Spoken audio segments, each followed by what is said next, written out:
For your patience. We're just about to get started. Oki danit ada ambowastich tanche, and good evening. My name is Michaela Ritchie, and I'm a community learning advocate on the Events and Program Partnerships team at Calgary Public Library. And I'd like to begin tonight's program by acknowledging the land on which we are gathered. With gratitude, mutual respect, and reciprocity, we acknowledge the ancestral homes, cultures, and oral teachings of the Treaty 7 signatories, which include the Siksika Nation, the Piikani Nation, the Kainai Nation, the Iitka Stoney Nakoda Nation, consisting of the Chiniki, Bearspaw, and Goodstoney bands, and the people of the Tsuut'ina Nation. We would also like to acknowledge that the City of Calgary is homeland to the historic Northwest Métis and to the Otipemisiwak Métis government, Métis Nation Battle River Territory, Nose Hill Métis District 5, and Elbow Métis District 6. At Calgary Public Library, we celebrate stories, the stories of the community and the lands that we live on. We serve the community on Winchispa, Gutitsi, and Mokinstis, which describes the gathering place where the Bow and Elbow rivers meet. We respect all people who share, celebrate, and care for the Treaty 7 territory of southern Alberta, and we honor the original caretakers of the land who remind us of the ongoing histories that precede us. We recognize our shared responsibilities going forward to help everyone journey together on this truth and reconciliation learning. On behalf of the library, thank you for joining us this evening as we celebrate Pride Month with our friends and partners at the Calgary Queer Arts Society, the Archives, and Fake Mustache Drag Troupe, Calgary's longest-running drag troupe, which this year is celebrating 20 years entertaining and educating our communities. Yes! The library is committed to sharing the stories and enriching the experiences of our LGBTQIA+ communities all year long, but June is an especially appropriate time to reflect on the histories of this community, contemplate the legacies of that history, and consider how we move forward in intentional and impactful ways. That's why we're here to discuss this evening with leaders in the local drag community. On behalf of the library, thank you for taking the time to share these experiences with us tonight. Tonight we'll be joined by Fake Mustache founder Kate Hatch, along with a panel of local drag icons, El Rey del Sol, Diva Dave, and Oliver Twirl, to dive into the history, present, and future of drag. If you're interested in learning more about Calgary's LGBTQ history, we also welcome you to join us for tomorrow's program with Calgary Gay History Project ringleader and former library historian in residence, Kevin Allen. He will lead us through LGBTQ community hotspots from as early as the 1960s. You can register for this and other free programming at calgarylibrary.ca/programs. But for now, we're very eager to learn more from tonight's panelists, so I'm now happy to give the floor to Kate Hatch to get us started.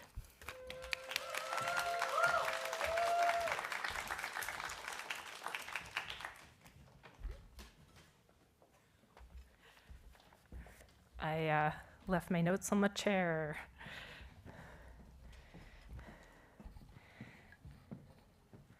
Wow, this is an amazing turnout for a free event, I just want to say, on a Monday night, no less.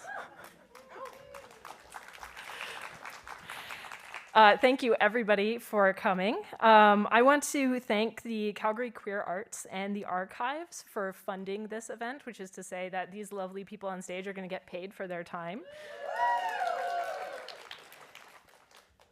And you'll notice, actually, based on what's on the screen right now, that the Coming Out Monologues casting call is open right now for Calgary Queer Arts. So if you want to tell your coming out story in a really fun way, I did it last year. It is really fun.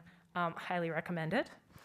And there's a big queer variety show coming up in July, which 2 of these people will be performing at. I also want to thank the staff and the event organizing team here at the library. Michaela, thank you so much.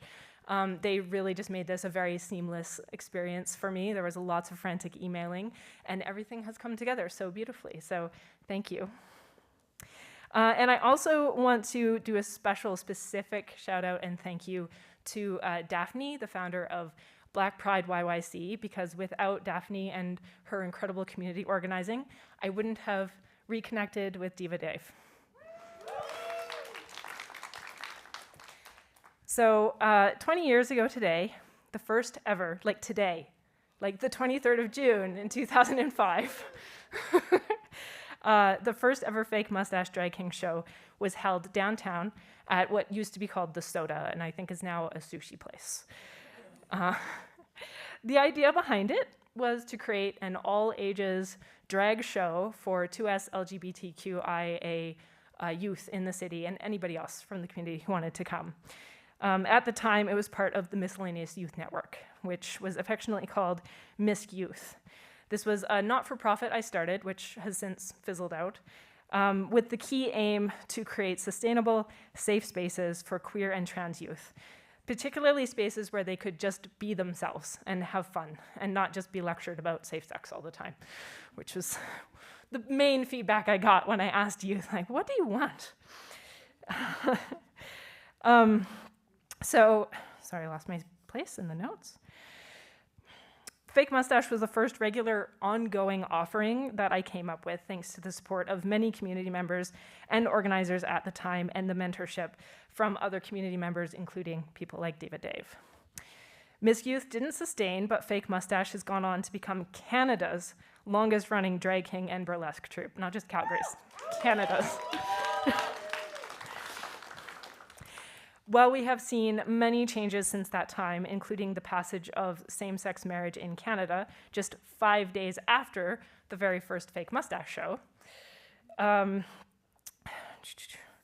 much remains the same, unfortunately. Instead of claiming same-sex marriage is a slippery slope to people marrying their pets, bigoted politicians now claim that recognizing trans people as people is a slippery slope to children identifying as animals. It's absurd. The right to bodily autonomy is a sacred one. Conservatives and bigots stoke and weaponize ignorance against trans people to attack that sacred right. And I want us to all be very aware that we all have a role in playing in protecting our trans siblings. And yet, we persist. Queer and trans people have existed and lived since time immemorial. And since humans first started wearing clothing, we have been playing with gender expression. So tonight, I am joined by 3 incredible humans who have found and built community in this play of gender to talk about the legacy and lineage of drag, not just for the 2S LGBT community, but for all of humans and all of human history. So please join me in welcoming our panelists. Round of applause. First, who came absolutely fabulous. I don't know why I would expect any less.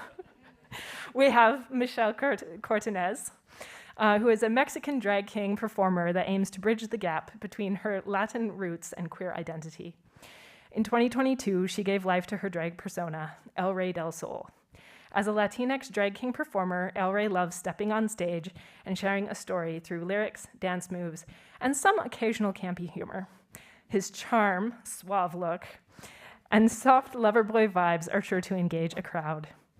As one of the few Latinx performers in the city, and particularly one that performs mask, El Rey works to incorporate music by Spanish speakers with Anglo audiences such as Bad Bunny, J Balvin, Juan Gabriel, and of course, Luis Miguel. Through this art form, Michelle has unpacked and redefined what masculinity and femininity mean to her.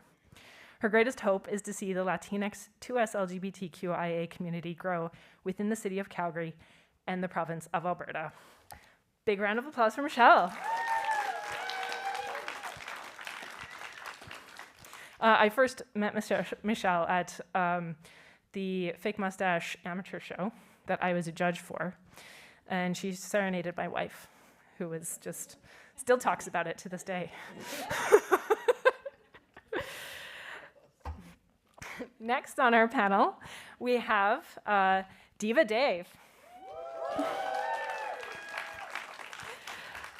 Born Dave Richards, he immigrated to Canada in July 1991, and from hence has called Calgary his home. I don't know why you chose Calgary, but lovely city. Saskatoon is still my favorite city. Even more baffling. It's about community. While he moved away to Europe a few times for work and personal reasons, he only ever explored drag in Calgary. A friend of the local ISCCA court, David Dave has been a member of the ICS International Court System for over 15 years. No longer a drag performer with regular performances, Dave does show up every now and then to lend a hand in raising funds for important friends and organizations.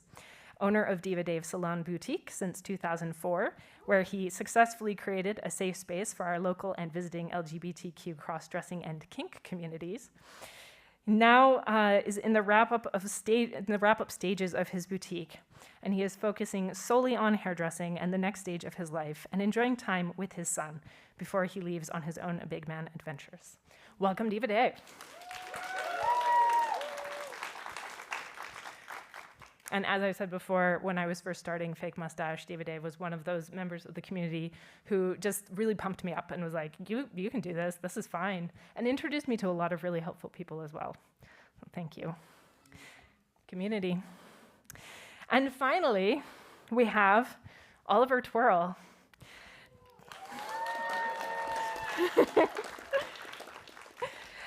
Drag monarch Oliver Twirl was born on Treaty 6 land and is currently planted in Mokinsis on Treaty 7 territory. Small in stature and with a publicly funded flat chest, this performer twirls around the spectrum in search of the best parts of all genders. Raised on the stage, they have performed and worked with various professional and amateur companies, including Gwandak Theatre, Incendiary Festival, Theatre Calgary, Arts Commons, Play Between Your Thighs, Fake Mustache Drag Troupe, Rosebud Theatre, and MCS Theatre. They have been writing since they were young and have recently begun dreaming about disabled happiness and queer love being freely represented in art. Disabled and dreaming of a flesh suit that doesn't hurt all the time, it's Oliver Twirl.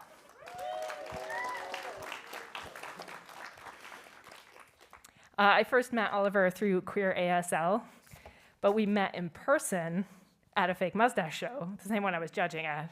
And we spent a good 10 minutes just like, I know you, I know you, I know you. And it wasn't until I got home that I was like, oh, and I messaged them and I was like, I realized it's because you're not in a tiny box. I couldn't recognize you. So.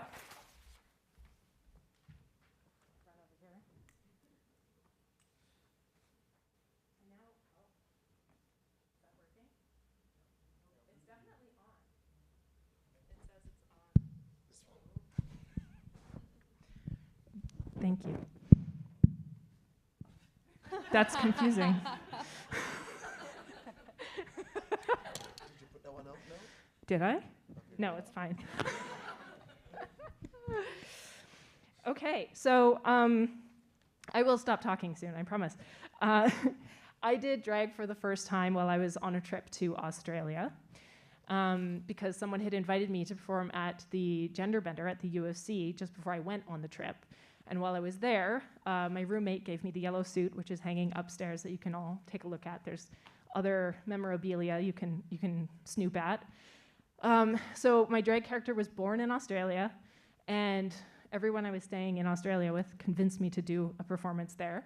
And then I came back 1 week later, performed at the U of C Gender Bender, and I was like, I want to do this all the time. And so that June, I started Fake Mustache, and the rest is history. And so, starting with you, Oliver, how did you come to drag?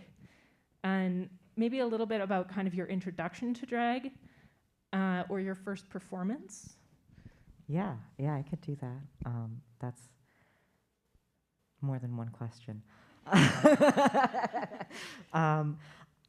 In some ways, I've kind of been performing drag my whole life, because I've been doing theater my whole life. My first ever theatrical role, I played a cow in my church's nativity. I wore my cow Halloween costume, which had been my costume for the last 3 years, and I told everyone about it, and now I keep telling people. But my actual introduction to in real life drag, specifically called drag by queer people for queer people, was Fake Mustache. I went to my first show a week after I had top surgery. And I had heard about Fake Mustache for years before that. Different friends had been part of it, told me about it. I heard about it. It was a great time. I figured, I'm autistic. New place, scary. But it was a week after top surgery. I was in Calgary recovering. I had nothing else to do with my time. I had just met James, who was running it, through a Naked Guys reading event where I read in front of a bunch of people naked as a trans person before my top surgery. And I was like, you know what? I'm just going to go and see what it's like. You know, it can't be that bad. He wouldn't let me help the entire night because I was a week out of my top surgery. I walked up at the end of the night and I was like, I would like to do this. And it just so happened the next month was the amateur competition. And so I frantically sewed together a pair of snap away pants with like an old pair of dress pants and secondhand snaps, which started falling apart as soon as I walked on that stage. And I spent the entire number like clipping them back together until it was finally time to take them off. I wasn't there to compete. I was just there to be trans and like celebrate my body for the first time since like getting top surgery. And I ended up winning, and that was really fun and exciting, and that like launched my drag career. That eventually made me drop out of college and do it all the time. Yeah, me. Oh no, we're the parents. Diva Day. Sometimes dropping out brings you drag. Two came out the same night then, and the judgment of that. No, Okay. different night. Years Yeah. apart, but same show. Years apart, says the young people. So for me, I moved to Canada from St. Kitts, a small island, 68 square miles, in 91, and slowly found through Craigslist the gay hangouts in Calgary. Boys Town was not the only one, but there were a lot more. There was 318 on 17th Avenue where you have Model Milk, and Model Milk was the premier gay block where there was Victoria's Restaurant in Model Milk space, which was comfort food with big plush velvet chairs, gay style, and you know, big curtains, and the back was the bathhouse and Texas Lounge, which two still are here. And we would go between Boys Town and 318 on the weekends watching the drag shows running back and forth. And on 2nd Street Southwest, if you live in Calgary, between 14th Avenue and 17th Avenue is where all the female hookers, escorts, ladies of the night worked with then tranny girls, trans girls, before surgery and all stuff like that, or people needing to make their way in life, whether it's a drag queen with a chicken cutlet in a panty to simulate a vagina to make it through that night to make money, or a girl who is without home. And they were all part of the community because they escorts or the street girls, they knew all the drag queens and all the gay men and women going back and forth between the two clubs. And I lost a bet in 1995 in summer to Roy Kim, who was studying medicine at University of Calgary. It's a terrible idea. It was based on AIDS statistics, medical students, stupid, you know. And I had to perform in drag. And Teresa Lim, Tree Lim, she became my drag mother. And my wardrobe came from, because you have to come into the club dressed up. You have to have arrival outfits and departure outfits. That has nothing to do with your performance outfits. I'm like, I do. And so we went to Value Village down by Chinook Center, and I got my first pair of, please note the size of my feet, they're 13. I got my first pair of size 10 black slingbacks with kitten heels. It worked, shut up. Fake it till you make it. And a nice pixie wig, which was very plasticky, but it somehow worked with my then smaller frame body and face. I've eaten since then. And Shea Berry, local designer, and just incredible, incredible artist. I wore one of his dresses to enter the club in. That came from Teresa's wardrobe. We've all since eaten, and we no longer fit into each other's clothes.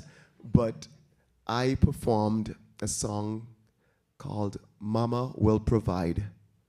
That was one of the key pieces from this musical, my very first musical, Once on This Island. I had seen a few years before. In July 1991, on my way to Canada, leaving St. Kitts, I went through New York. And my auntie Terry, who's now divorced from my uncle, but my greatest supporter, she knew I was touched. And she thought I would like certain things. She introduced me to Patricia Fields, who went on to become the designer for Sex and the City. And I met on that trip into Manhattan Amanda Lepore, who was just down the steps in Patricia LaField in the corner doing makeup in a little corner right there. And it's kind of strange when you reflect on the people you met on your cross paths to now I was performing Mama Will Provide, which has become like a signature piece for me in terms of where my place became in the community. I didn't have a village here. I'm used to a village environment where all the old ladies took care of all of us kids and we all took care of each other. We looked out for each other. To Canada where nobody really invited you into their homes. It's not a thing they did. They meet you in coffee shops. They met you in a park. But nobody ever brought you into their house to eat food on a Sunday. And so I couldn't be bothered with that. I started cooking my own food and bringing people to my house for brunches. And I did that song, Mama Will Provide, on the stage at Boys Town in July 1995 for the first time. Yeah, crazy. And I was smaller then. I do really quick before we move on. I just also want to ask about the boutique. Yes. And I wonder how much the search for footwear inspired the boutique. That came from, for the older people, from the Barbie shop. So when I started my own salon, Diva Dave Boutique, yeah, here we go. Hey, somebody get shot It's tonight. the Barbie shop. I forgot about that. Because we are sitting in this area in prime old gay community. There used to be BBX around here before all this was demolished to become the public library. And Barbie's ex-partner had owned the first leather bar. Remember that? Just over here, where there's a parking lot. Eagle. The Eagle. The Eagle. The Christine. And so when I opened Diva Dave in August of 2004, I was on the 4th floor above Jimmy's A&A Deli. Mr. Riley and Natalie, who just passed away, was the original first Empress of Calgary. He just passed away here. They were in the basement cutting hair, barbering hair, and I got the 4th floor space. On the 3rd floor was this lady, Elon Joy, and she had a massage studio where a massage and a jacuzzi was $80. And on the 2nd floor was the Barbie shop, Barbie Anderson, and she did all of that leather work and custom corseting and stuff for people, your bondage wear. And she had a huge cross-dresser trans community.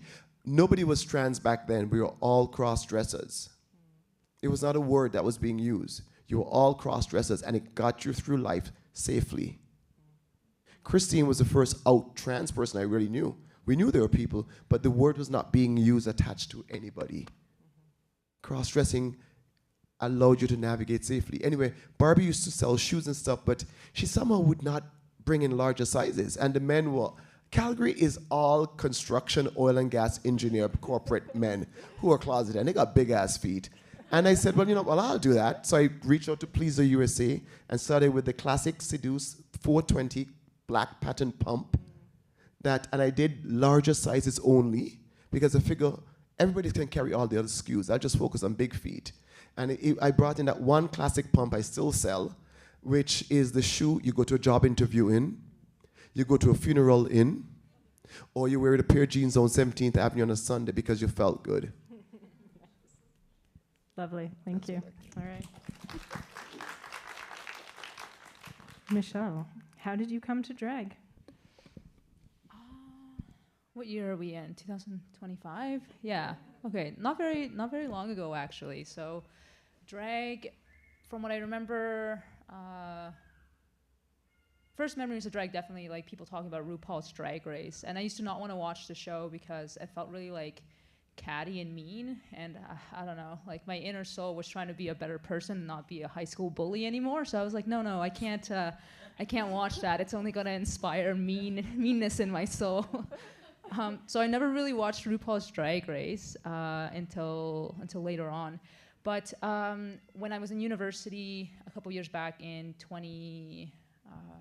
2022, I think, 22, something like that. I met a I met a drag king for the first time, and they were my boss. So they were actually probably one of the first trans men that I had also met, and super fashionable, looked really good, had short hair. I wanted short hair. I used to have like longer, like up to here-ish. That was like as short as I had gotten my hair lately type of thing. And I was like, oh, this person looks cool. This person's like wearing like nice suits. Like honestly, like just picture right here. Okay, pretend like Kate's my old boss. And I was just I was talking to them, and I'm like, yeah, so like what do you do? And it's like, oh, well, you know, like I'm a drag performer as well. Like I'm a drag king. And then my brain did one of these things, kind of like, oh, yeah, I know a lot about drag queens. I've seen them, you know, we go to the prides and all these things.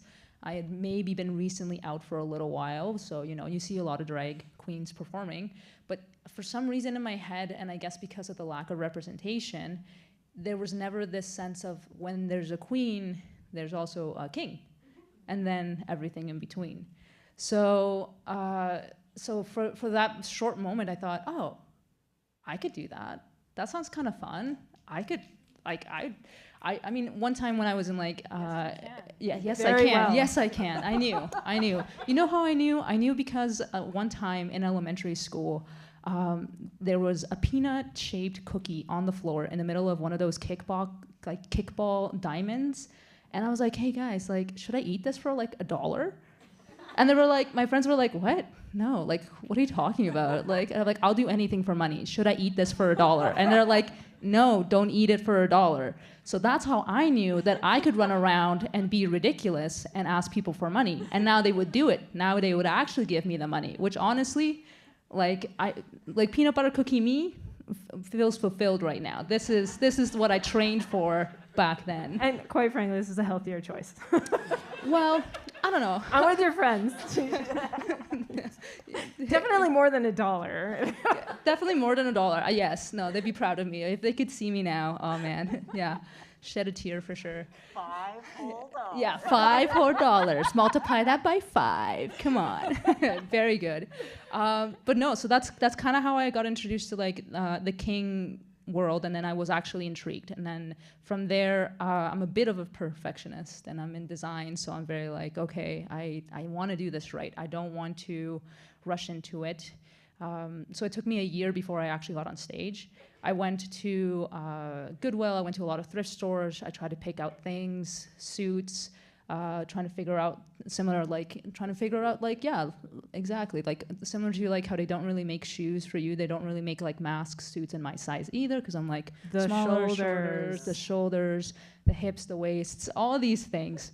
So just trying to find the right look. My partner and I started watching RuPaul's Drag Race. She had already watched a whole bunch of them, so she was being very patient as we paced through all the seasons, saying like, this one's the best one, this one's the good one. Oh, we can probably skip this one, don't worry about that one. Skipping seasons and whatnot. So that's kind of how I got into drag. All of this, by the way, all of this happened up in Edmonton. So I was born in Mexico, raised in Calgary, went to Edmonton for school. My drag persona was born in Edmonton, which I think rubs people the wrong way sometimes here in Calgary. Sometimes like they're like, oh, we stole them from Edmonton. And then like in my head, I'm like, actually, it's much more complicated than that, but sure, girl. That being said, I am proud to say that like my drag persona was born in Edmonton, because no tea, no shade, I think they have a bit of a more interesting or edgier art scene. They have a better art scene. It's Yeah. unquestionable. But Everyone that's agrees, yes? Edmonton has the best art scene compared to I Calgary? was born there. I can confirm. Yeah, there we Like, go. Okay, so we know. The first queer club I ever went to was Evo. Yeah. And I moved here. I was born in October 1995. I'm really sorry. 95, really, baby, really 95 sorry. baby. Ooh, sorry. I was going through my first midlife crisis at 25. I left school for that. 1995, I packed up and left Scotiabank after 2 robberies and moved to France. You were just coming to world. I really was. I moved. God. I moved out of my mom's womb. So there you go. There, you know. How many hurricanes? We were moving. How many hurricanes have you been through? Well, I don't. I'm assuming probably just the one because of the flood of the water breaking, but I don't know. I don't know. I used to live in Alabama. We had a season for that. So there you go. Yeah. Yeah. Okay, all right. I'm We're so gonna rein it sorry. back in here. Yeah. This is good. I'm loving this. Yeah, so it was good. It was good. After a year of prepping all these things, during that time also I went to Germany with my partner, so we got to see a little bit of drag there, and then that was also very inspirational. And then I booked my first gig with at Evo actually as well with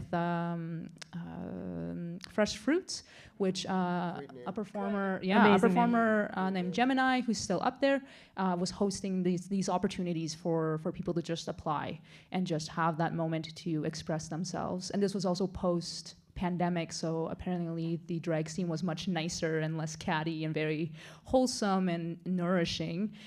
So I think I was very lucky for that. And I did it once. I felt really prepared. I had a lot of friends that were in the audience. And I got a lot of compliments, and I said, okay, I'm going to continue to do this. And like 2-3 years later, here I am in a panel at the Central Library in Calgary. Bow, bow, bow, bow. I made it. Yes. Yes. Okay. So I'm gonna actually jump down a question here, and I'm gonna start with you this time, Michelle. Who are your Latinx inspirations and ancestors in drag? Yeah, for sure. So one of the first during that Fresh Fruits program that I did, you get to do 2 numbers, and one of them was a number by Maluma. So if anyone knows who Maluma is, he's this very kind of swagger reggaeton artist, and he just kind of has that fuckboy energy of like, oh, like we should have a foursome, but Can't swear at it'll the be library. Okay. Oh, I'm sorry. Okay. I'm kidding. You said we could. Yeah, I checked backstage. I did say you could. True or false? I checked backstage. True. We did. Thank you. Thank you. I was doing a bit. This is my bit. So Maluma's a good one. Yes, he definitely has that lover boy vibes of like, let's have a foursome, but like, don't tell your mom, but also like, tell your mom. So it's a bit of a weird energy he kind of has, but you want to be him. I saw him live like a couple years back, and I'm like, yes. Google Maluma. You won't regret it. And some other Latinx inspirations, I would have to say 100% Juan Gabriel, which was mentioned in my bio. So Juan Gabriel is the equivalent of a Mexican Liberace or Elton John. So very just musically insanely talented, unquestionably so. The only difference, though, is that he's passed away already, but he never, from my understanding, never really admitted or was able to allow himself to announce to the public that he was a gay man or that he was queer in some sense. There's a very famous interview of him because he has kids, he had families, he had wives, all these things, but he's a very flamboyant man. And the interviewer just kept very, very insistently saying so are you gay? Like, are you gay? Like, just, you're, like, the people want to know, like, are you gay, right? And he was so poised about, like, his answer, and his answer was, lo que se ve no se pregunta, and it translates to what you can see, you don't ask about. Yeah. Which is a really, really interesting phrase. So he's become, like, that's something that I look at in 2 ways of, like, wow, what an icon, what, like, to not lash back at this interviewer who keeps insisting on something that obviously they don't want to talk about, that he doesn't want to talk about. But at the same time, how sad that he has to answer that he can't say, yeah, I am, like, who cares, like, get over it. So he's a really interesting persona. Look him up when he does music with, he was a composer as well. So he did, his lyrics are quite wonderful. And if you don't know Spanish, I'm so sorry. You will not enjoy his music as much as I do. But he is a powerhouse. And if you look up Juan Gabriel in concert, he would go all out. He would wear these like bedazzled suits, and he would have the mariachi band playing in the background. And if you very extra, very gay, very extra, very drag. So super amazing performer. And then there's Luis Miguel, who is another Mexican performer. And he's also more of your sweet boy lover vibes. He will love you gently and then later leave you, but he will give you a little forehead kiss and be like, think about me. And then he'll ride into the sunset on a white horse or something at the beach. So yes, so that's kind of Luis Miguel's energy, but very romantic, very that. Yeah. Love it. Thank you. So yeah, moving on, Diva Dave. Same question to you, but your black drag inspirations and ancestors. But here we go. So you just said something that sums up a lot of our lives growing up, gay, closeted, not talking about it. What you don't see, you don't ask about. And when you think about your mom, your dad, who seem to be surprised when you come out, and you realize they knew, they could see it, but they never asked about it. And for that generation or those generations, it just allowed them to, from behind you, safely guide you and overlook what was going on. Because my grandmothers knew. I was in my grandmother's wedding crinoline, pretending it was a Balenciaga gown after watching Style with Elsa Clench. Way too early for you. So I don't really have, when this came up in the emails, I don't really have a black drag. In the Caribbean, I did piano, and I took dancing in high school because my mom, I was not a social kid. I hated my peers. My mom is 15 years older than me, so she usurped my peers, and they just weren't interesting to me. I hung out with all the old ladies in the village. They taught me everything, my grandmothers and the neighbors. And so my mom forced me to take dancing in high school, and with that I end up on stage. And in St. Kitts you have Carnival in December, and so the dance troops would perform for the tourists and everybody. And so that dancing and piano performance is what I brought to my drag when I came to Canada. I like all music. I was a black boy locked up in my bedroom listening to Edith Piaf, Maria Callas, and Barbara Streisand, and Celia Cruz. And with Edith Piaf and Streisand, love theme from Evergreen, when I was sad, which I often was, I escaped through those songs. So it is what came to my drag when I moved here. My drag aesthetic, I don't respect her, let's preface this, but my drag aesthetic is based on the very polished appearance of Jennifer Lopez. It is. My aesthetic is, and she's always polished and poised and present, because as I believe a celebrity should always dress and appear at a status higher than everybody else, so we can work towards that and not come out dressed in Lululemon or Juicy Couture shorts in articles. They're just like us. They're not. So that's where my drag is. And so from performance, I often know what the event is. If there's a theme, if there's a fundraiser, and I try to find a song, like this Tina Turner performance next week, I try to find song or songs based on what the charity is or what it's for. When I was on Tsutsina Nation in Morley with Argentina, I did Scars to You're Beautiful, because that was important to me and what it would represent for the young women there and for the closeted gay men on the reserve. So my aesthetic is not black. I very seldom do black artists, actually, when I think about it. It's because I do music first.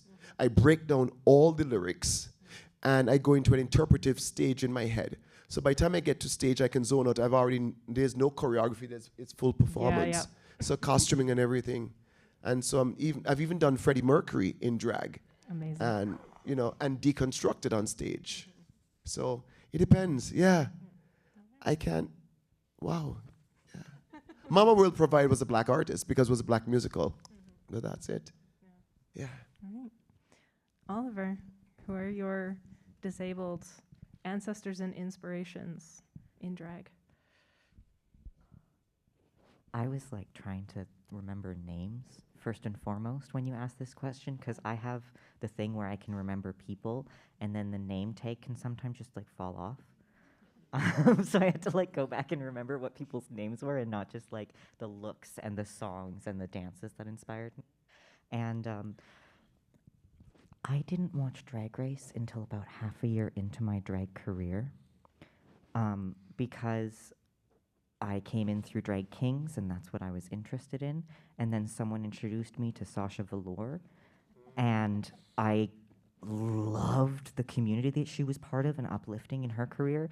And then that's when my Drag King persona started to fall apart, actually, because I had started as a Drag King really solidly.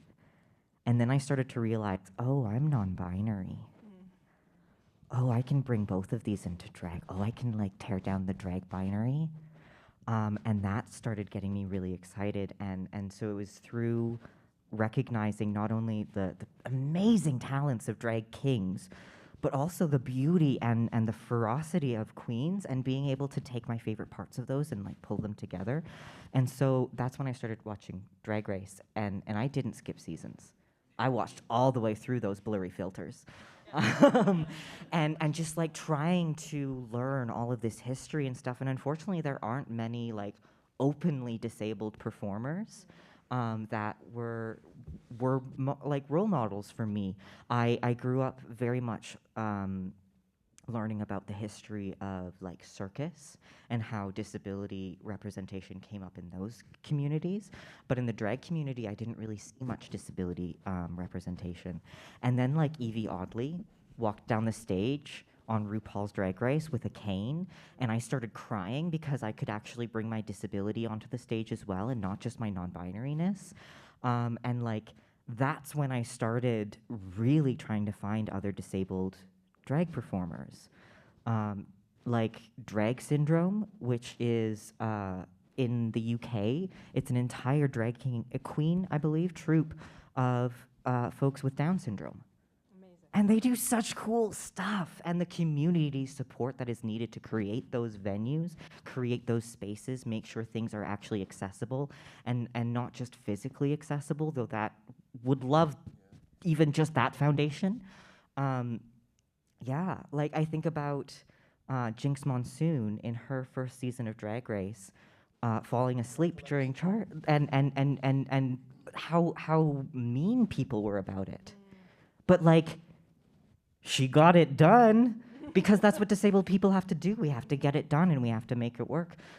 Just like the ballroom scene. And so, yeah, I think about disability activists before I think about disabled drag performers, and I think that's really gross. But like a disabled activist and drag performer, Lotus Boy, incredible work. And like facilitating spaces for disabled people to like work through grief, because there's not lots of space for that in a society that would either like us like hidden or inspirational. Yeah. Lot of pressure. Yeah. But yeah, thank you. Thank you. That's great. So this question is specifically for Diva Dave and Michelle. So the term drag queen, for those who have been paying attention to the big slide above us, was coined by William Dorsey Swan, who was a formerly enslaved black man in the 1880s. He's also credited with creating what would become ballroom culture. In 1972, Crystal Labeja, a black trans woman, founded the first house in ballroom, which was offering care to and family for LGBTQ youth. So I think like one thing I really want to point out, and like you've already touched on this, Dave, is how much of the trauma and oppression of queerness is still very much in living memory. We are living at the best time to be queer people, and it's still rough, but like even in my living memory, like I was born in '85, so it's like height of the AIDS epidemic. When I was born, it was still considered a mental illness. So those are all things that are worth remembering and thinking about. A lot online though, where the trolls, when you're a gay posting on TikTokers, there's always that mental, oh crap. So that mental illness still pops up every day online when a queer person posts something, even if it's just a love story, a touching of hands, or mom embracing child. There's always that 10 trolls that always put, check your child needs mental help and all. It still comes up. It is, yeah, yeah. And then Jose Saria, who is of Colombian and Spanish ancestry, started the royal court system. So why is it important for drag performers and drag communities to know the history of the Black and Latinx founders of long-standing queer performance spaces? And I will open it up to, do you want to go first, Dave? You're like... In the era of the deconstruction of DEI, making everything accessible, giving everyone, visible minorities, a fair chance, a step up, a hand up, being acknowledged, being seen, despite how hard, extra hard you have to work academically just to get the interview and then don't get the job because you don't fit.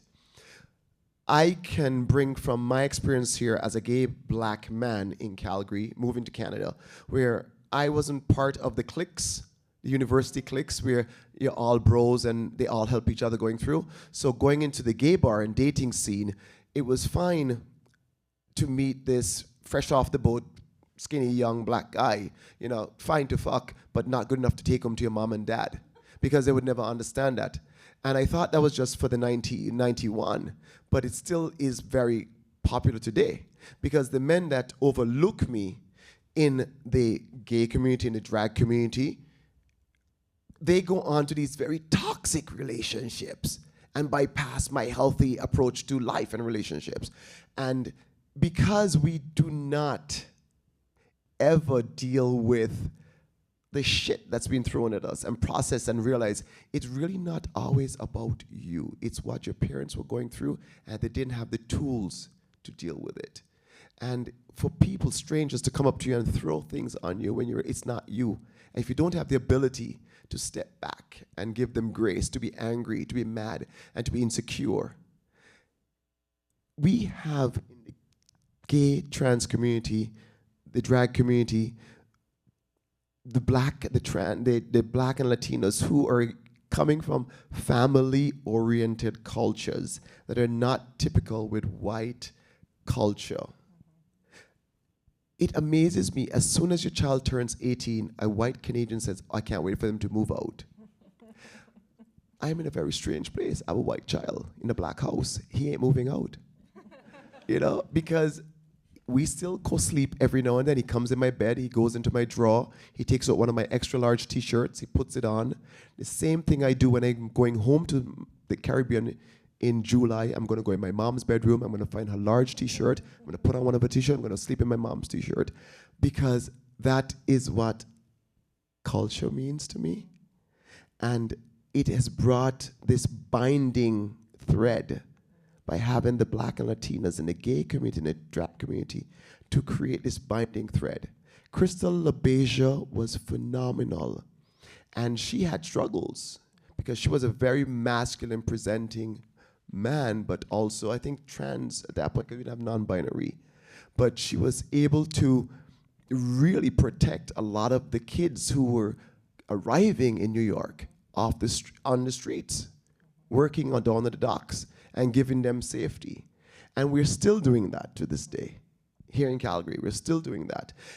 Every few weeks, in the back end of my Facebook account, in the inboxes, I am reaching out to people, finding a place for somebody to stay, or, you know, somewhere.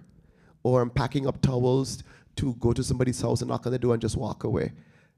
We still have that loss and disconnection and abandonment. And the drag community, the drag kings, I know the drag kings are a force here in Calgary because I deal with, oh my God, what's his name? Oh, he just got engaged. Nice silver beard. Shane on you. I look at Shane on you and have a crush. Let's put that over there. Let's not get the wife violent, you know.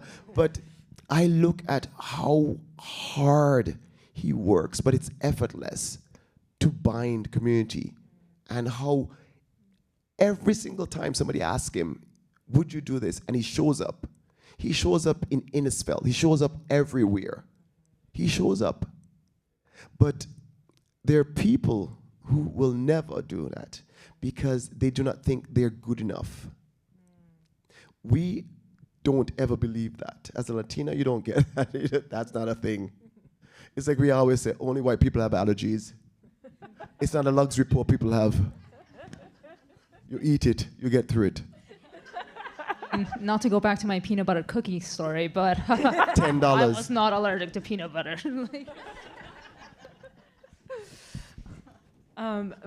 Michelle, same question to you about why it's important for the history and involvement of Latinx people in drag culture and community, and also what you think might be lost when people don't know that history, especially as somebody who's like younger coming into it, being able to see yourself represented and know how long Latinx people have been involved in drag culture, like since the beginning.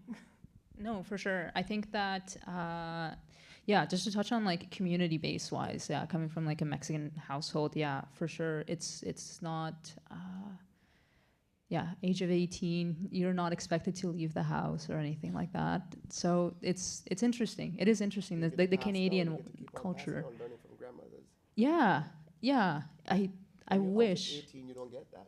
No, you don't. I wish there was more this intergenerational communities, even within just your families. I was talking to you about this with my girlfriend, and I wanted to get a gym membership, and I wanted to get a family membership. And I was like, okay, so like I don't have kids, I don't want kids, but I have two parents, so why can't me, my partner, and my two parents be in this gym membership?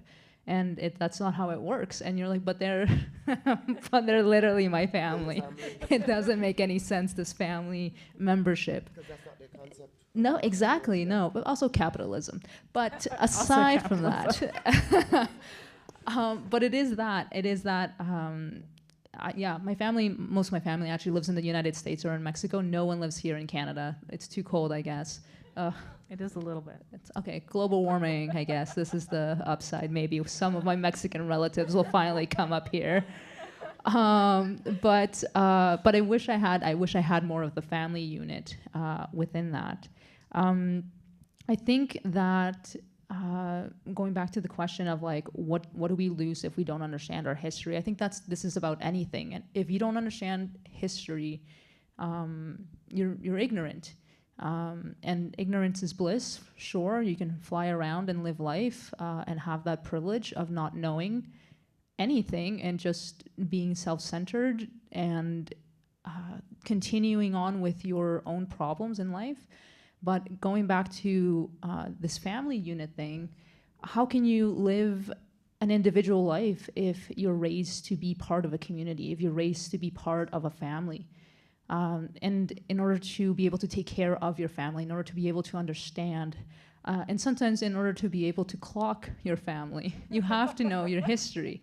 You know, like if I don't know, like at a Christmas party, like in like, I don't know, 2005, like Aunt Lupita did something, you know, like then we can clock her again. I'm like, is this gonna be another 2005 episode, Lupita? And then she's gonna be like, oh, no, it's not. But that's because we care. That's family. That's family showing up. But it's the same thing within all of this. And I think that not knowing your history is a privilege that we should not exercise. I think that it's something that we all have different capacities and levels of how much we can insert into our brain and our emotional capacity until we break and have emotional breakdowns. But that's where community also comes in. That's where you can have that moment where you can break down with somebody else. You can laugh about it. You can be mad about it, but then you become resilient together. I think community is lost when you don't know history. And one example, specifically here in Calgary, that's happening right now, and I only know this from a little gossip, chit-chats here and there. But nobody ever told me this. So from my understanding, TGT is They Got Talent, formerly known as Twisted's Got Talent, is this competition that's been happening here in Calgary for about 5-ish years, maybe. Really? I That think long? so. Well, longer than my drag career, I think. So I would estimate maybe 4-ish years. But from my understanding, it started out with a black drag king wanting to provide that space to That's very cool. the very very best. best, Yes, yeah. yes. The very But I best. only learned that through like the grapevine. No one who's running it right now, no one who's participating in it right now, all the kids that are in it right now, that are learning about this, because there's kids younger than me. There are literal children. There are younger Dave, people you in the world. have a kid that's younger. They were born in the 2000s. Who's Can now you believe dictating this? my dating life? But these kids don't know that, and like this isn't far history. This is like 5 years at most, from my understanding, that there was this king, black representation that decided to make space for community, and to celebrate community and to push community. Because right now this TGT competition, I think, allows people to push themselves out of their comfort zone or push themselves to even just start drag. So I think you lose community when you do not understand Absolutely. your history. You can talk. Okay, so based on excited about this. so I would say, if you don't know your history, and be it created by Black, Latino, or Chinese, or Indian, if you don't know your history, it tends to breed somebody who is ungrateful, ignorant, and entitled, because they have no idea where that freedom to walk into a building holding hands or asking for flowers for a gay marriage came from, and who went through the fire to make that possible, who went to prison to make that possible. It breeds ungratefulness, it breeds ignorance. Well said. I mean, I was just gonna, the very best is the reason I performed at Twisted for as long as I did. I went there every Saturday night for almost a year because I had one safe person that was paid to be in that back room, and I felt safe to be not only trans, non-binary, but disabled around, because it wasn't a very friendly space for those intersecting identities. And I am forever grateful for the impact that DeVere has had on this community, and I feel really responsible to continue that legacy in my own ways, because he made every room better, and he worked really, really hard to do that. And I think he's coming back this summer. So if he is, because it's the anniversary of Fake Mustache, and please give him all your money. Those spaces were never safe for women, though. The gay bars were never safe for No. women. They never were. And nothing changed. What a weird thing. It's now economics where you go to the gay bar and it's all drunk white girls on their hen night. Yeah. And so the community has been pushed out. Boys Town, for years, did not allow women in there, except maybe Friday nights, and a member had to sign you in. Yeah. Yeah. So they were never safe places. We wanted to be accepted.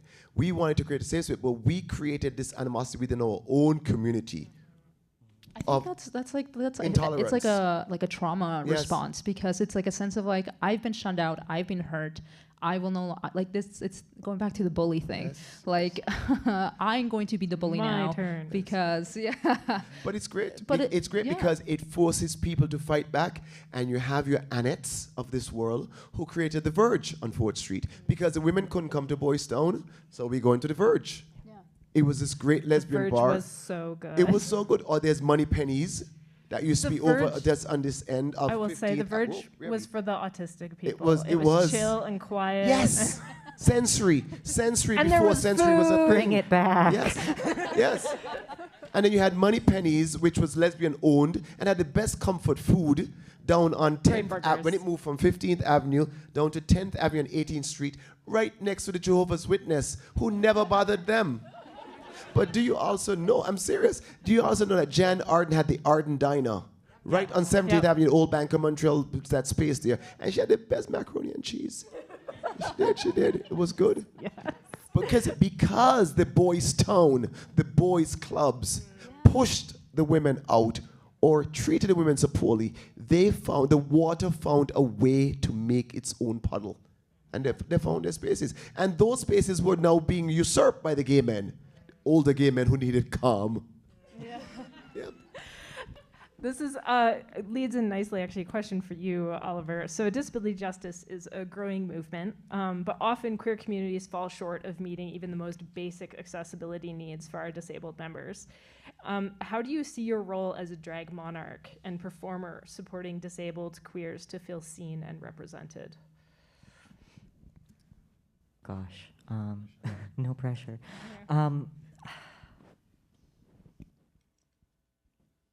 I get really tired of seeking representation and get the urge to create it myself. It started when I was the first trans person outed at my very Christian high school. It continued when I was the first out trans student at Rosebud School of the Arts. I was raised really, really conservative, Christian. My parents would say they were socially liberal, politically conservative. My mom's ancestry is Mennonite, going back 8+ generations, but my father was adopted into a Dutch Roman Catholic family, and so like I live with the understanding that I know half of my ancestry and the other half was cut off because of very similar situations to many other people who just couldn't keep their kids. And so family, talking about community, recognizing that the disabled community interconnected and interconnectedness. Disabled people can't live alone. No one can live alone. But like for us, like it becomes back to basics and recognizing that community is necessary to survival. And if I am dying for representation, then I know I'm not alone. I can't be alone. And because I just, something draws me to storytelling, something draws me to art and sharing who I am so that possibly someone won't live feeling as alone as I did for so long. And so I think it's really important to create spaces for disabled people, especially if we think about history and recognizing that the ugly laws are things that are within some people's lifespan here, and they're trying to bring them back. Where people who were disabled, people who are mad, mentally unwell, according to white supremacy, people who see the violence around us and can't actually handle it, I think that's very sane, personally.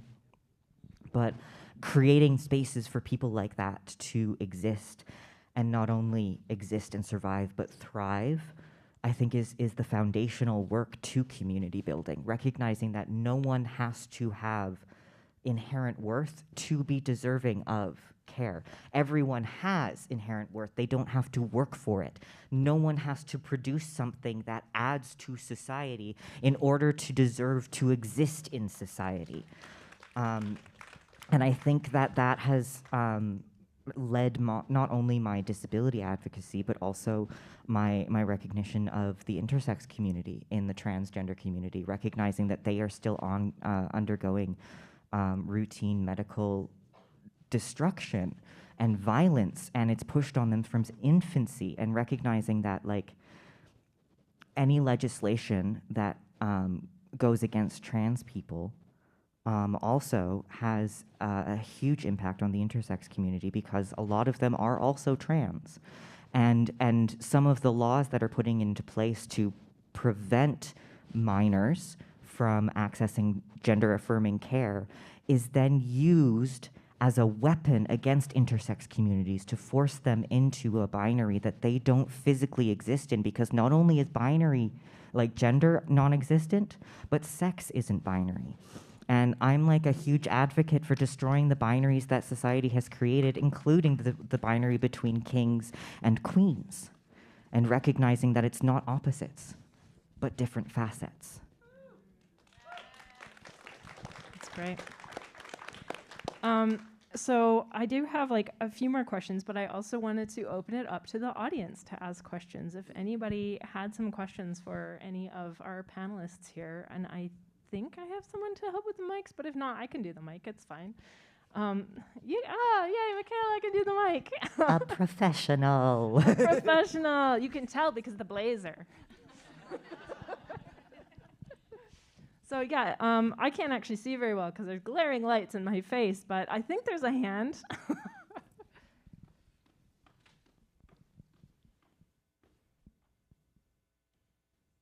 Hi, I'm DA. I use they, them pronouns. Thank you so much. This has been such a wonderful panel. I teach at Mount Royal University, and I'm so glad that I am on the right track. Much of what you said, I teach to my students, particularly about history. There's a colleague you may know as Carla Marks, and we both teach at Mount Royal, and I teach in history, and I teach in women and gender studies, and I make sure that I always have material on drag and drag kings especially, and it's intersectional and it's disability justice oriented. So I love you all, you're amazing. Murray Hill is starting a new show, I think it starts tonight on... Yesterday, about... King of Drag. Woo, finally a drag king show. We watched it together. Lovely. I'm like, I don't understand what that network is, but great. So my question is, I've been asking around trans folks in Canada to say, is there a good book that, like, because I am also a writer, I don't think there's a really great history of trans and non-binary people in Canada that's sort of like a Susan Stryker book. And I was just listening to you all tonight and I thought, maybe we should get together and brainstorm and do some work. How about that? I think you were just asked to co-author a book. Let's get together. I think it's really needed because there's nothing real. I have to cobble together material for my students, and I think there's some history right here. And I'm really old. I just did an elder invocation at my Buddhist group yesterday on Marsha P. Johnson, and I got asked because I'm old. So thank you very much, everybody. But yeah, we should talk. So on that, you're older, not old. Forget these young punks. I think a great cultural historian that exists in the city is Kevin Allen. Yes. And he's here tomorrow night. He'd be a great person to reach out to, and he can really network you because he's spoken to so many people in the community. And I know a couple of years ago, One Voice Chorus, OVC, actually hired him to learn a bit more about the trans community specifically for a concert that we put on because I'm part of that choir. And so he would be a great historian and reference for that, as well as, Yes. Okay. Yes. Okay. And okay. so Q Archives. Well, yes, the archives, which not a lot. Yeah. I could went use digging. more. There's Is it not a because lot. there's not much contribution? Yes. Oh, wow.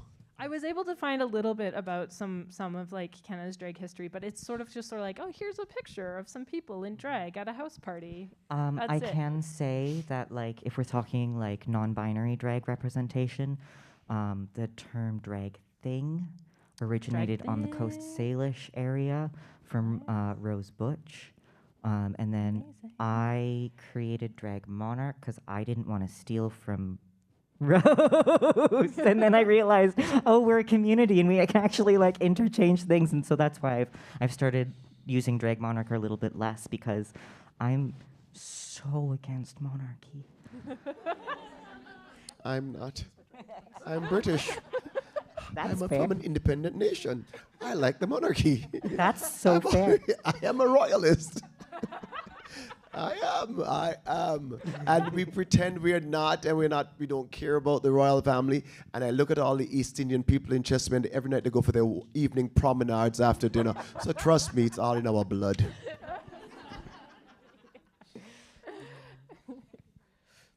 You got another question? Yes, Ren. Ren. By the way, thanks to all my friends who got tickets and came. Thank you. Hi, friends.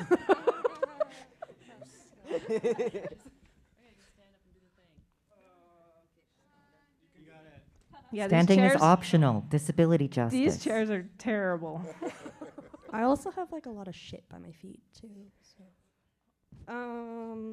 sorry, I swore. Swearing in the library. Yep. The books are full of them. Yeah, Raven's gonna do it. Okay. Okay, so I think what Ren wanted to ask was kind of like, how would a person who wants to start kind of a similar thing to Fake Mustache go about kind of connecting themselves in the community with people and like, you know, for those people who've raging ADHD and not an ounce of like get up and go skills, where do you find the like person who organizes the cats? I need one.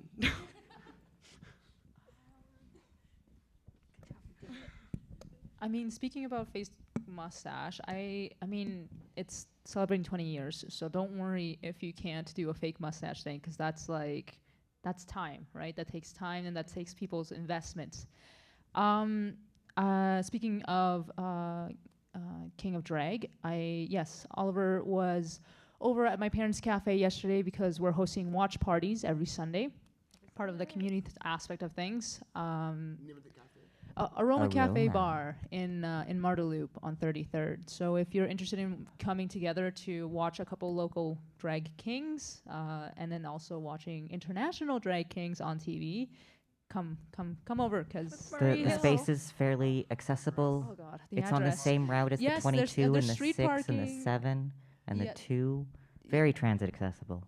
Yes, there's a lot of there's buses and everything like that. We have a barrier-free washroom. We're trying our best to be accessible as possible. But if anyone has any feedback for us, please do know, because I am part owner, so I need to I would take that love a button responsibility. on that door. I know, me too. But yeah, come to that. But yeah, talking about organization, sometimes you just need just one other person. You don't need a whole troop to be able to organize something that you want to do.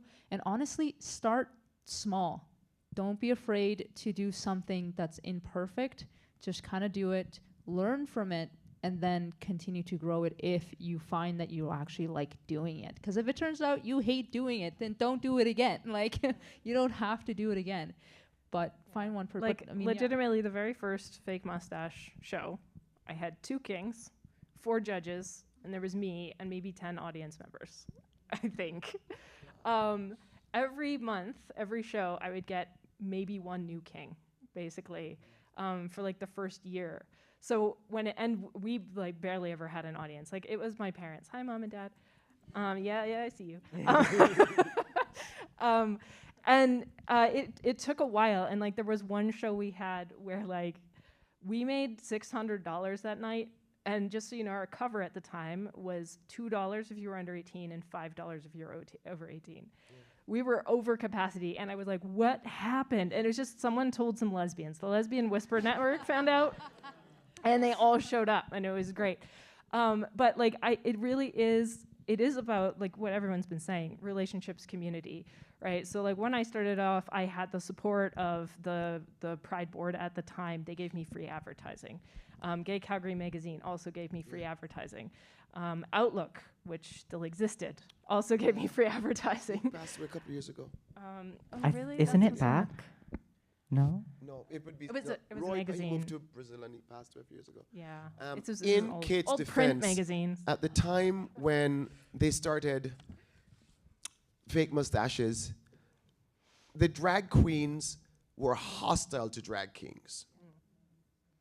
Which you I didn't somehow were some strange, you were some strange threat to them because it was it is the arrogance and conceit of wanting to be on show only for you. Nobody else to be there. So the drag queens were never ever supportive, and that's what held back the drag kings for so long in Calgary.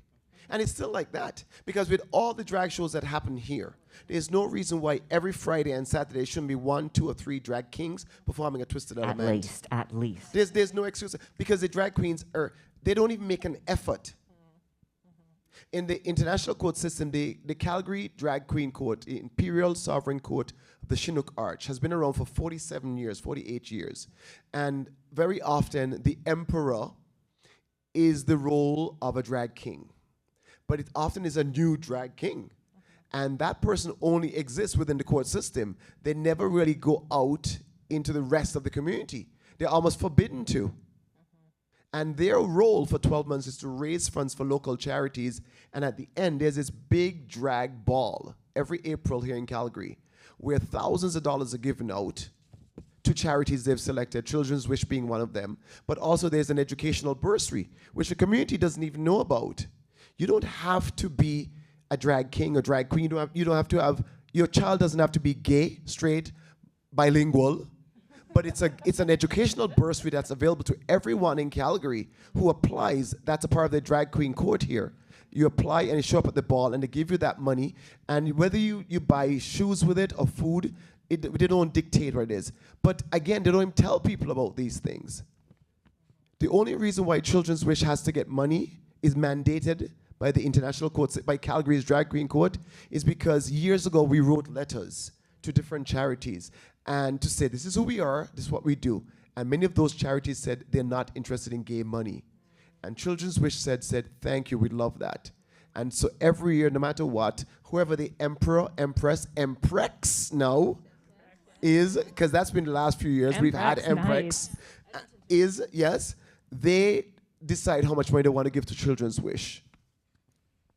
But the drag queens have never, ever been positive reinforcers, never been community builders when it came to including the drag kings. And that's what held you back for so long.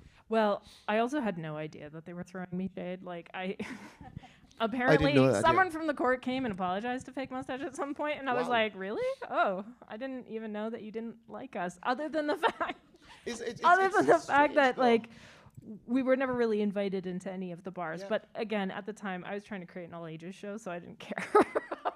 I was for the bars. For you have so many venues now available to you. It begins with a C. It's not constipation. It's a cafe that's up Edmonton Trail around Congress. It is this incredible space that has witches and drag kings and intersex. Everybody gathers in this wonderful coffee shop called Congress. And that's a great space. They even do recordings in there. For you to host your first show with just you, you're going to do 3 numbers. It's going to be the longest 15-minute intermission for them to make money. You're going to start with you, your one-man show, and you build on that. Yeah. That's what you do. That's what you do. Another great location would be Shelf Life Books. Shelf Life is great. Starting small, I highly recommend it. One of my special interests is Sasha Velour's drag career. And she started a show called Nightgowns. It was a zine launch party. There was like 10 people in the audience. And it tours internationally now. So you don't have to think long term. You just have to start with the first one. And then if you like the process, the first one can turn into the second one and continue on from there, and it can grow and build organically. And live stream. Mm. Live stream all your shows. Live stream all the live shows. stream. Accessibility. Disability justice. Yeah, if your mom and dad can't come that night, make sure they're watching it. And have them hit like. Yeah, you do. All right. This is hard. I'm not going to get to go to all the questions. So I think I'm gonna ask this one question, and then if there's time, there's one more I'll ask. But question to all of you: how has drag changed the way you love yourself? That's a good one. Oh, you're looking at me first. It's true. Drag for me was a way to stand up on a stage as a professional actor and say, this is who I am. This is how my body works. This is how my body looks. This is how I take up space. And I deserve to do that. And so my drag has always been an expression of my own queer existence rather than a creation of a drag sona, which I think is always really cool too. For me, though, however, it's always been so incredibly personal and so incredibly tied to my own desire to have a positive self-image and to love my body as it is, as it continues in its through its disability, as I continue through my transition, as I continue to unlearn the conservative Zionist point of view, and relearn how to be part of a society and a community that actually uplifts freedom of self-expression, freedom of existence, and the inherent worth of being alive. And so that's what drag has been for me. It has been a space where I can be like, even just for 3 minutes, I'm going to be on this stage, and it doesn't matter if I'm right or wrong, but every single person in the audience wants me to be here exactly like this. And that's what drag has been, yeah. Mine's different. Mine's a tough one. Drag did not help me. Drag forced me in the closet. As a gay man in the gay community, if you're a drag queen, you're looked down upon. We are called upon for the fights, for the demonstrations. When it comes to relationships, solid, loving relationships, we are considered less than. And they're embarrassed or ashamed of us. And the Sissies and the Nellies and all, the Batim and all that name, those things go around. And if you want to have a relationship, you almost have to go into the closet as a drag queen to find that relationship. And a lot of successful drag queens left drag when they met their boyfriend because it was uncomfortable for him or he was ashamed of that. It was my clients who taught me to love my drag and to love myself. It was my clients. My sweet, abusive, tough, hard, honest clients taught me to love my drag and to love myself.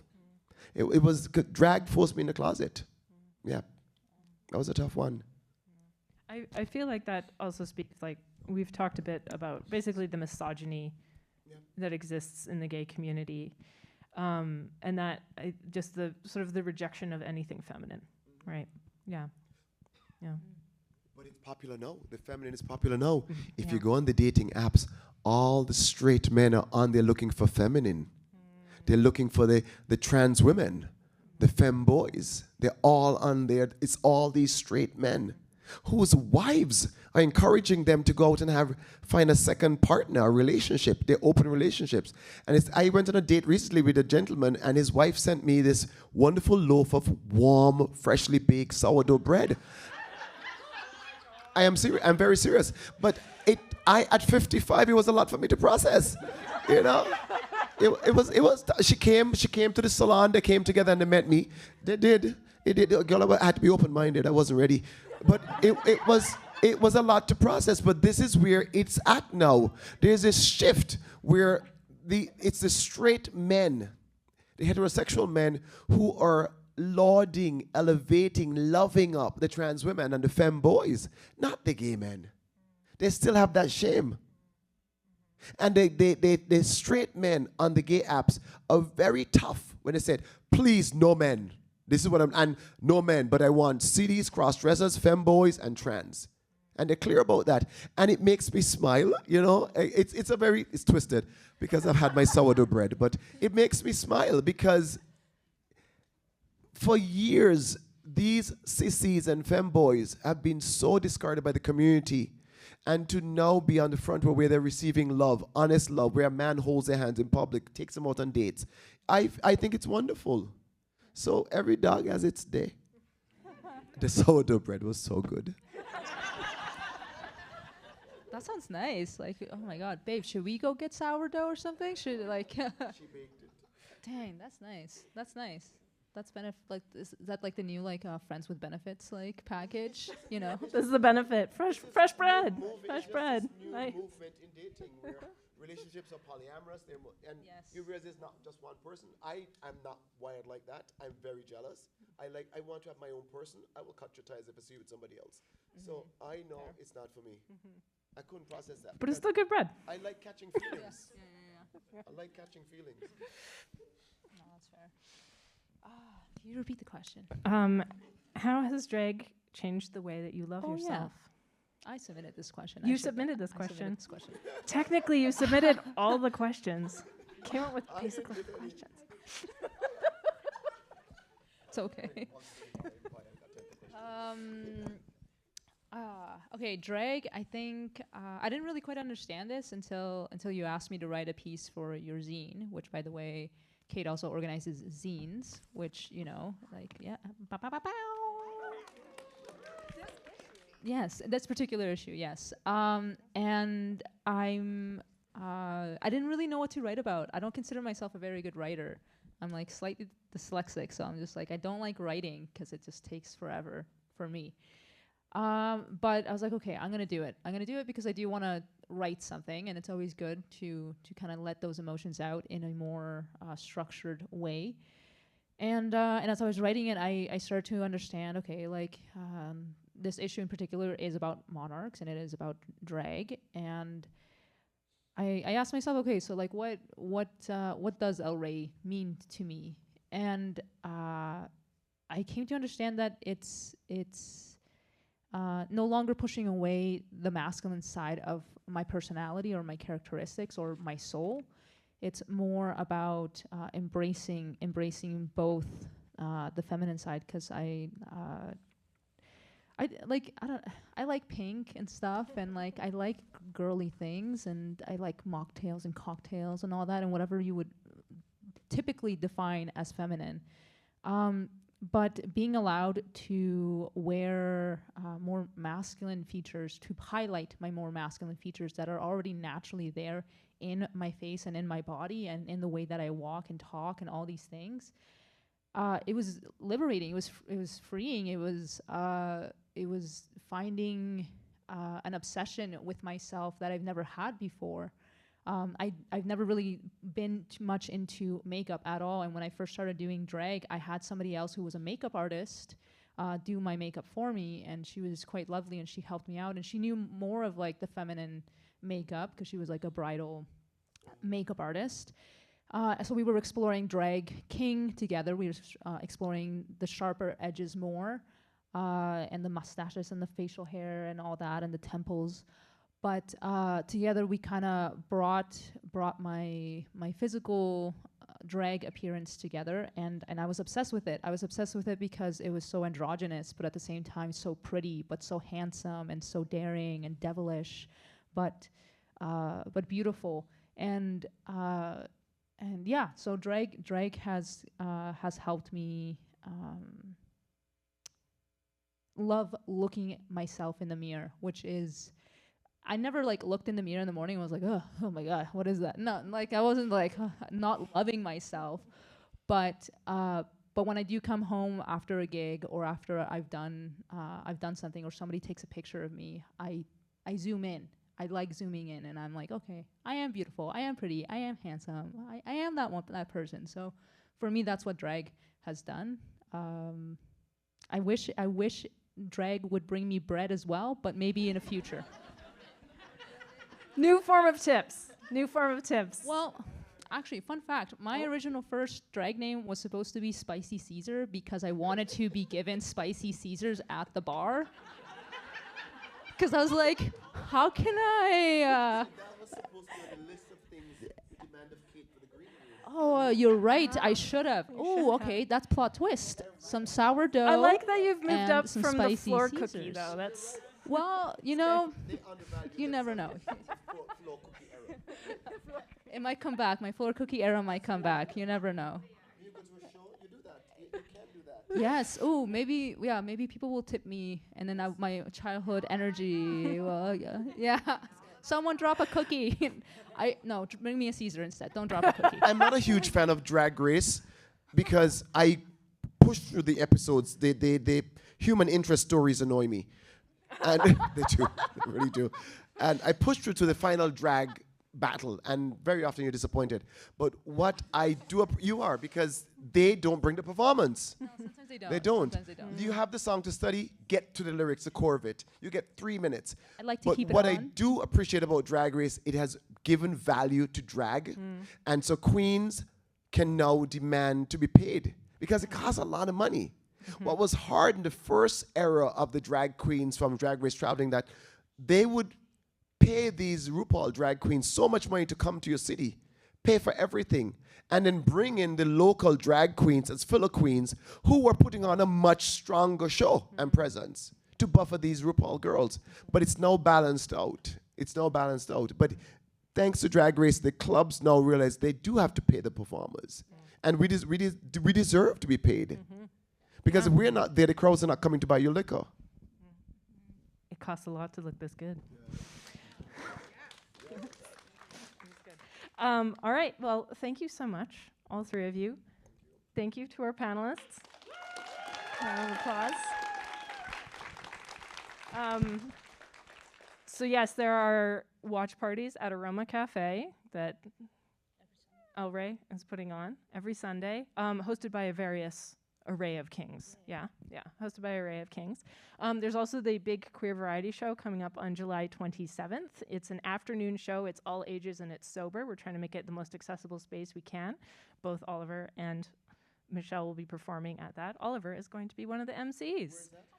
At Contemporary Calgary, another great venue. Old Science Center. Yep. Old people. Yep. Old Science Center. Old Science Center on 11th Yeah. Street by Milwaukee Yeah. Armory. I love that you know all the addresses. That's such a I don't rely on GPS. When I moved here in 91, my aunt insisted I get on every Calgary Transit bus and ride it from the beginning to the end, and always ended up at the Bay on 1st Street Well done. and 8th Avenue, and that's how I learned all the communities. So good. You That's could. how I learned all the communities. This is a dying skill, though, to know how to get around the city just in your brain. It's good to have. Get on the It's bus. good to have.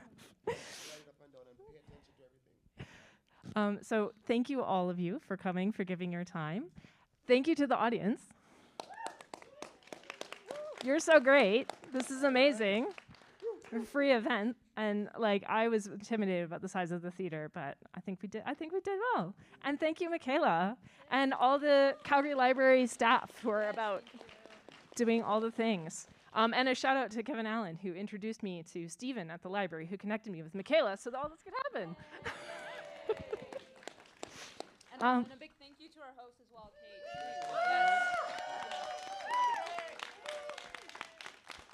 Kate. So we have the space until 8:30, which is about 15 minutes. There is some stuff up at the top that you can take a look at, just the sort of memorabilia of Fake Mustache over the years. Please don't take anything, just look at it. Including very old school zines that we made to promote the show, because social media didn't exist when I started it. ICQ did, yeah. Anyway, thank you everyone for coming, and get home safe.